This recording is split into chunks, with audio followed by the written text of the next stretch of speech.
hey, yo, Aaron, get over here for a second. I got a joke to tell you, bro. Like, let me just tell you something. Yeah, yo, he's the Colossal. I'm the Armored.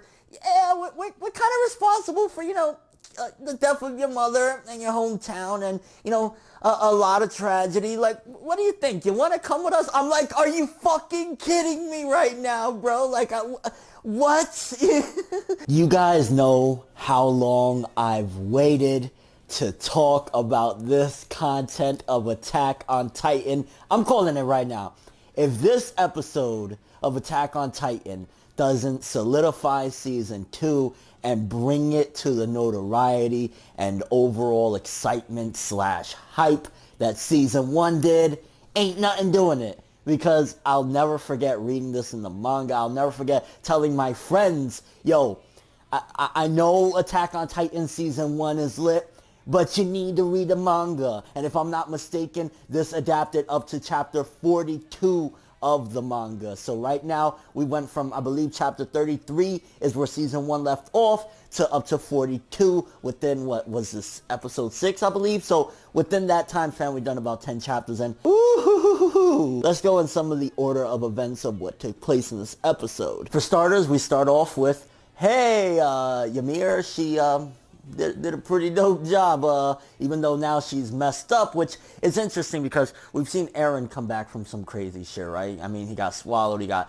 his arm ripped off and all sorts of shit. So Ymir, we do know that obviously she can regenerate, but it seems as though she took more of a beating than probably Eren ever has, or even Annie for that matter, although we haven't really got to see Annie. Well, no, I take that back. We have seen her actually regenerate quite heavily, but it seems as though Ymir took it way worse because they're like, her insides are essentially scrambled. She's completely she got Shrek'd bad, so they're kind of in preparation for, I'm assuming interrogation once she comes out of what seemingly is a coma, because she's completely knocked the hell out, right? Like, she's just out cold. And then, of course, you got Historia there basically trying to defend Ymir. I mean, at the end of the day, just looking at the situation from a logical standpoint, there's two different perspectives from it. On one hand, yeah, sure, she saved you guys. She went in and fought all these Titans to save them, but it really begs the question, why not tell us all this sooner? Why not give us all the information you have to help out humanity? So she's kind of screwed. Again, Eren is the exception to the rule, opposed to Annie, who was just lying so that she could have her own agenda fulfilled. And, Eren, he had no idea. Ymir, she's kind of like, well, she did help out in the end, but why hide this information all this time? So it's going to be interesting to see. Well, I don't know exactly how all of that is going to play out after these events, the interrogation, but it is going to be interesting to see. And then the build-up of suspense. Oh my gosh, because it felt as though the first half of the episode was a little bit slow, but you need that slowness because what was coming after was just insane. I'm not gonna lie, I still to this day think that was one of the most intriguing, interesting, and I guess to a certain degree creepy ways to reveal information at that level. Because you gotta think, this is the guy, or these are the guys, and I'm referring to Reiner and Bertolt, that destroyed everyone's lives essentially and messed up, Eren's life especially, his mother died and everything. So the way it's revealed till this day, I'll never forget reading it, chapter 42 of the manga, my reaction and seeing the episode outdoing the manga. It's so nonchalant, and maybe there's going to be the argument, because I could totally see people like, oh, that was a lackluster way to reveal shit. No, that was a very creative way, period. That was not lackluster. That was very creative. It's kind of like everybody's in the middle of talking, and he's like, hey, yo, Eren, get over here for a second. I got a joke to tell you, bro. Like, let me just tell you something. Yeah, yo, he's the Colossal. I'm the Armored. Yeah, we're kind of responsible for, the death of your mother and your hometown and, a lot of tragedy. Like, what do you think? You want to come with us? I'm like, are you fucking kidding me right now, bro? Like, what?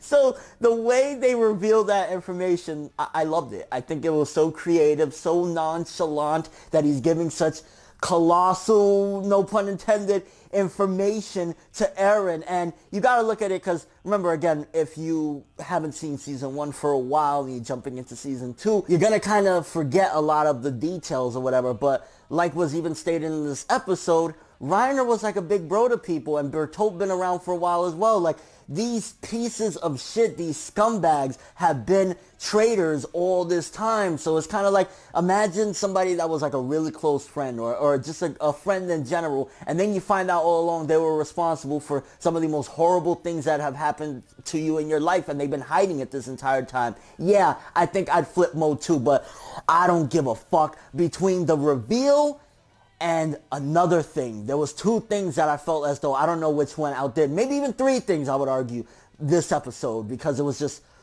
our girl, man. And this is why I was hyped for Mikasa even after season 1, when people were like, oh, maybe season 2 she could do some things, but I don't think she's gonna outdo, you know, her fight with the female Titan in season 1. Nah, bro, that ain't shit compared to what she does in this episode. And you need a bad girl like Mikasa, right? You need a real one like Mikasa. I want a real one like Mikasa. What she did there, she stood back, she was paying attention a little bit, like, yo, what they talking about with Eren right there? Yo, that yandere shit, I love that shit. And once she figures out what they're trying to do, she slashes off Reiner's arm and stabs Bertolt in his neck. I love that scene. Do I need to talk about the art and animation? I think if you've seen the episode, it's easy to say, hey, it was gorgeous. Everything was beautiful. It was damn near movie quality. So don't really need to go into that territory. You already know how I feel about that. It looks fucking absolutely amazing. Episode preview for next week. It seems as though they're going to be diving into some CGI for the Colossal Titan.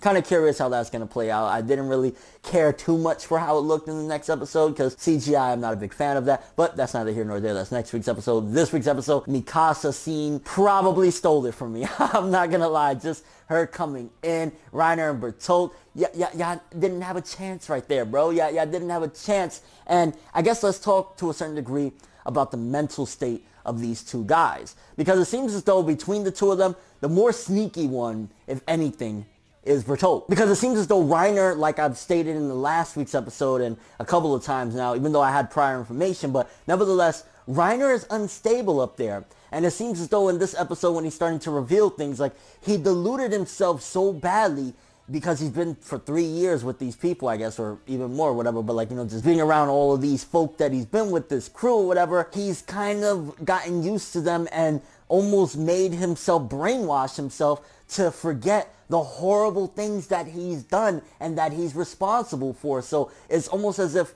I would argue Bertolt, if anything, is a bit more unforgivable than Reiner. Because Reiner, he was struggling there. When he was revealing the information and Eren said, what, you thought I was just going to say, okay? Hey, come on, lads, let's go have a bowl of Lucky Charms together. He was like, yeah, what was I thinking? I've been around these people for too long. It's like, Reiner, there seems to be some remorse, but at the same time, he's like, I'm a warrior, bro. Let's just go. Bertolt, he's a sneaky, like, Bertolt's a fucking weasel. Like, that's what I feel between the 2 of them. So, regarding mental capacity, Bertolt is a weasel. Bertolt is the snake. Reiner, he's both of those as well. Maybe slightly less because there is some sort of form of remorse. And then, of course, the end of the episode, you see them both transforming. Eren transforms, and it ends in the greatest cliffhanger with Eren going to knock him. It's like, oh man, easily best episode of this season. Easily one of the best episodes of all of Attack on Titan anime. And honestly, this content is so strong. And again, I gotta stress that I love the nature of the reveal of the Colossal and the armored Titan. Is like, I'm sure other literature has done things like this in the past, but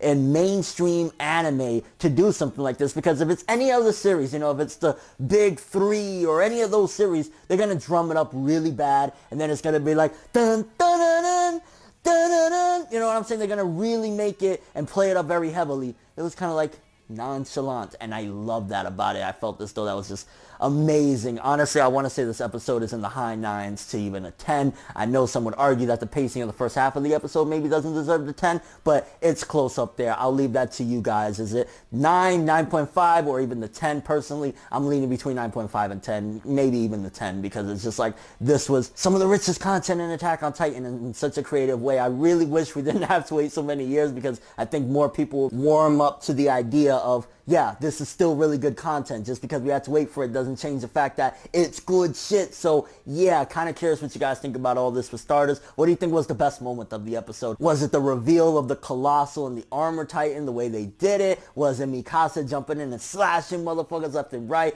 Was it the transformations afterward of them going in and Eren getting ready to hit motherfuckers? And how did you feel about this episode as a whole? Were you a Bertolt or a Reiner fan? I doubt you were a Bertolt fan, let's be honest. Not many people were. But maybe you're a Reiner fan and you're a little bit shocked and your emotions are shattered after you thought of this big brother figure, only to find out, oh, he's a scumbag. Okay. And your overall thoughts of the episode. Is this the best episode of Attack on Titan thus far? I mean, I think there's no argument really that it's the best episode of Season 2. It's just a matter of comparing this one to some of the better episodes of Season 1. And your overall thoughts of all this. I can't stress enough, amazing stuff. Great episode of Attack on Titan, easily between a 9.5 and a 10 for me. Personally, I want to go with the 10, so I think we're going to stick with the 10, alright people? That's all I have for this one though. Thanks for watching. Hope you enjoyed. If you liked anything I had to say or enjoyed the video, throw me a like. I'd greatly appreciate it. And if you want more from me, make sure to subscribe, follow me on Twitter, Instagram, and stalk my Facebook to get more when the video ends. I'm ForneverWorld, and as always people, have an awesome day.